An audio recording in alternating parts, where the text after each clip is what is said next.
Since the early 1980s, this steel giant has carried the torch once held by the light but punchy Sheridan tank, and over the decades, more than 10,000 Abrams have rolled off the production line. It's one of the heaviest tanks ever built, a machine often described as invincible.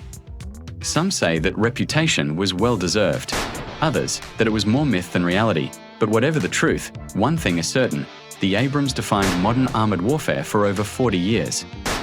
That is, until now, because today, the battlefield looks nothing like it did in the Gulf War or Iraq. Drones, loitering munitions, smart mines, and advanced anti-tank missiles have rewritten the rules, and Ukraine has become the ultimate testing ground in this new environment. Even the mighty Abrams has found itself struggling to adapt.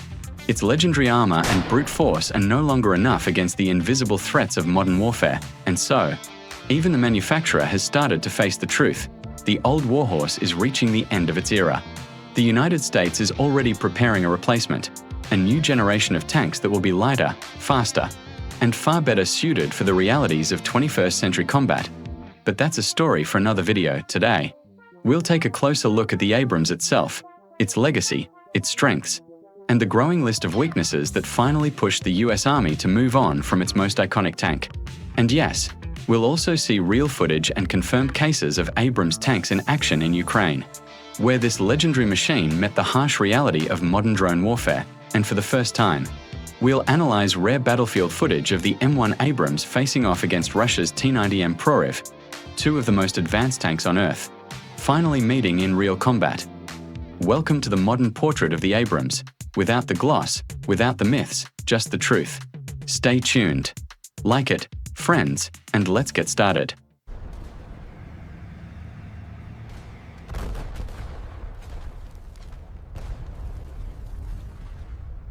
Let's start, as always, with a bit of history. The American main battle tank, the M1 Abrams, was named after General Creighton Williams Abrams Jr. He served from 1936 to 1974 and earned his reputation as one of the finest U.S. armored commanders during World War II. Even General Patton himself once called Abrams the best tank commander in the American Army. Now, Western tank design has always followed one philosophy: bigger is better.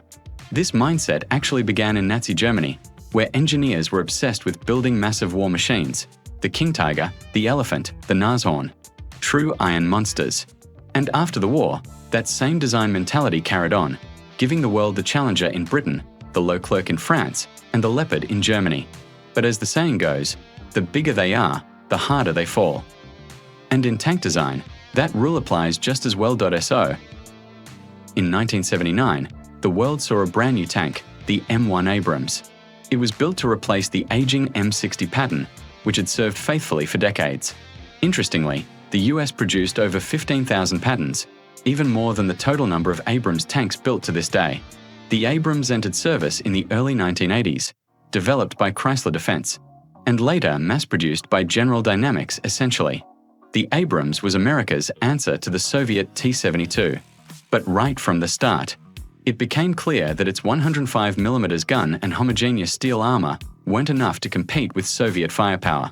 So, an upgrade became inevitable just 4 years later. The M1A1 rolled out 1984, followed by the M1A2 1990, M1A2 SEP 2000, M1A2 SEP V2 2015, M1A2 SEP V3 2020, and the most recent yet still not officially adopted M1A2 SEP V4 2022. The M1A1 entered service in 1986 as the main tank of the US Army and later the Marine Corps, remaining in active use well into the late 1990s. Its biggest change: the gun and the armor. The old British 105mm L7 gun was replaced with a 120mm M256, a modified version of the Rheinmetall RH120. It remains the Abrams' main weapon to this day. The second key improvement was protection. The old steel armor was replaced with Chobham composite armor, a revolutionary British technology. Instead of just metal, it used a multilayer sandwich of steel and ceramics, with materials like boron carbide, silicon carbide, aluminum oxide, titanium borides, and even synthetic diamond composites. This innovation marked a new era in tank protection, and the exact formula of CHOBM is still classified to this day. But by 1989, the US went even further. The M1 HA variant introduced depleted uranium armor, taking survivability to a whole new level. The numbers were impressive: about 650 mm of protection on the turret and 360 mm on the hull. Earlier versions had only 400 to 500 mm, depending on the model. Then came the M1A2, produced until 1992, with even better protection and, more importantly, brains. It was the first truly digital Abrams, computerized systems, modern navigation, improved thermal sights, and internal power units that allowed the electronics to run even with the engine off later. The M1A2 SEP versions took this modernization further, upgrading the entire digital infrastructure, replacing analog systems, and introducing onboard networking. The tank got a more powerful computer, new fire control, digital communications, even air conditioning, not for the cruise comfort, but to keep the electronics cool. The Abrams could now operate as part of a wireless battlefield network. Battery packs were replaced by an auxiliary power unit, and armor packages continued to grow, especially around the turret cheeks. By the late 2000s. Its protection reached nearly 950 mm against kinetic penetrators and 1,600 mm against chemical energy rounds on the turret. Massive numbers on paper. But, and this is important, those figures only applied to the frontal arc. Side and rear armor remained vulnerable, as real combat later proved, especially in Ukraine. Because, let's be honest, no sane soldier attacks an Abrams head dash on .so. While the Abrams kept evolving, it was becoming a victim of its own design philosophy. Bigger, heavier, more complex, but not necessarily more effective. Eventually, the US designers hit a wall. The Abrams simply couldn't evolve much further without losing mobility, practicality, and survivability. And that's where the story gets interesting. Because now, even the US military admits, the era of the classic Abrams is coming to an end. So what exactly went wrong?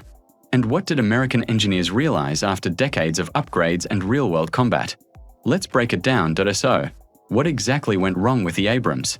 Why would the US military, after decades of calling it the best tank in the world, suddenly decide to move on? Let's start with the most obvious problem: weight. Too heavy for its own good. The M1 Abrams is an absolute monster, weighing nearly 70 tons in its latest versions. That's more than most bridges can safely hold and far more than what many transport aircraft or landing craft can handle. Moving an Abrams across the battlefield isn't just difficult. It's a logistical nightmare. It burns through roughly 4 liters of fuel per kilometer, thanks to its gas turbine engine, originally designed for jet aircraft. Yes, it gives the Abrams great acceleration and speed, but the price is staggering fuel consumption. In Iraq, entire convoys existed just to keep Abrams tanks refueled. And in a modern war, where supply lines are constantly threatened by drones and artillery, that's a dangerous weakness. Armor that outgrew the tank. With every upgrade, the Abrams became better protected, at least on paper. But here's the catch: its frontal armor is nearly invincible, while its sides and rear remain relatively soft. In a world full of top attack drones, loitering munitions, and javelin-style missiles, being invincible from the front doesn't mean much anymore. The tank battlefield has gone vertical, and the Abrams simply wasn't designed for that. Even depleted uranium armor can't save it from a cheap FPV drone with a shape charge flying in from above. Ukraine proved this brutally. No matter how advanced the tank, a $500 drone can destroy a $10 million machine in seconds.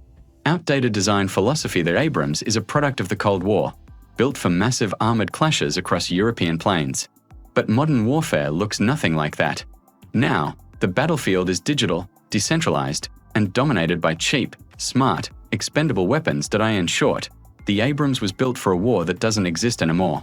It's too big, too heavy, too expensive, and too crew-dependent for today's realities. Electronics that became a liability when the Abrams became smart, it also became vulnerable. Its complex computer systems, sensors, and communication modules are incredible in a clean environment, but in the dust, mud, and chaos of real combat, they break. They require constant maintenance. And when a system fails, the whole tank can become blind or deaf. The advanced electronics also mean that repairs are slow, expensive, and require specialized equipment, something you can't always have on the front line. Urban combat. The Abrams' worst nightmare. The Abrams was never meant for close-quarters city fighting. In urban warfare, With threats coming from rooftops, windows, and sewers, its size becomes a curse. The tank's profile is enormous. Its turret can't depress low enough for close targets. And its 120mm rounds are overkill for most urban threats, so it's a tank built for open terrain. But modern wars are fought in cities. Cost of a legend finally, there's the money. Each Abrams costs around $10 million, and maintaining it costs even more. Training the crew, transporting the tank, fueling it, repairing it, it all adds up. Meanwhile, adversaries are building small, cheap, expendable systems that can take it out for a fraction of that price. In terms of efficiency, the Abrams simply doesn't make sense anymore. Imagine this, a dusty battlefield, smoke rising on the horizon. From behind a shattered tree line, the Russian T-90M breakthrough emerges, dark, silent, like a shadow of war itself. Across the hill, the American M1 A2 Abrams appears, massive, confident, its armor gleaming in the fading sun. Two machines, two worlds, and between them, only a few hundred meters, Abrams spots the target first. Its thermal sights lock on, and the 120mm gun swings into position. Fire! The blast shakes the ground. But the Russian Arena-M active protection system reacts instantly. A countercharge detonates midair. The incoming round bursts before it can penetrate. The T-90M strikes back. A guided missile launches straight from its cannon, slicing through smoke and dust. But the Abrams slips behind a dune. The missile streaks just above the turret, both tanks reposition. The Abrams relies on brute strength, heavy armor, superior optics, and drone support. The T-90M bets on agility and stealth. It's lighter, lower, harder to detect. And then, the deciding moment. Abrams edges out of cover, preparing to fire again. The T-90M uses the terrain, flanks its rival, and fires at the side armor, the weak spot. Direct hit. Explosion. Abrams stalls, smoke and fire wrapping around its turret, but it's not over. The Abrams crew evacuates, relaying coordinates to HQ. Moments later, a reconnaissance drone rises into the sky. It spots the T-90M and transmits targeting data. Within seconds, cluster munitions rain down. The T-90M takes damage, but its engine still roars. Like a wounded beast, it retreats behind cover, refusing to die. This battle isn't just about machines, it's about tactics, crew, and the chaos of war. Under equal conditions, both tanks can destroy each other. Abrams is strength, armor, and technology. T-90M is speed, adaptability, and survival. On today's battlefield, victory doesn't belong to the tank with the thickest armor, but to the one that sees first, shoots faster, and adapts better. Abrams and T-90M, two titans forged for the wars of the past. But today, their fate is decided not by armor, but by the drone above. Alright, that's a wrap for this part of the video. If you like this style, drop a comment below and let us know. Smash that like button, and I'll see you in the next one. Thanks for watching, and bye for now.